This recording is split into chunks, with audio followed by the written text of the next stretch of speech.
The first night, I thought the gasping was old pipes.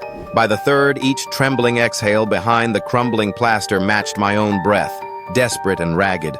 I pressed my ear to the wall. Hot, moist air brushed my skin, as if something inside was suffocating. I tried to flee, but the door wouldn't budge. Plaster flaked, revealing a shadowed slit, a single bloodshot eye peering out. It inhaled deeply, drawing out my breath in a cold rush. The world spun as I collapsed. The last thing I heard was my own voice, gasping from within the walls, begging to be let out.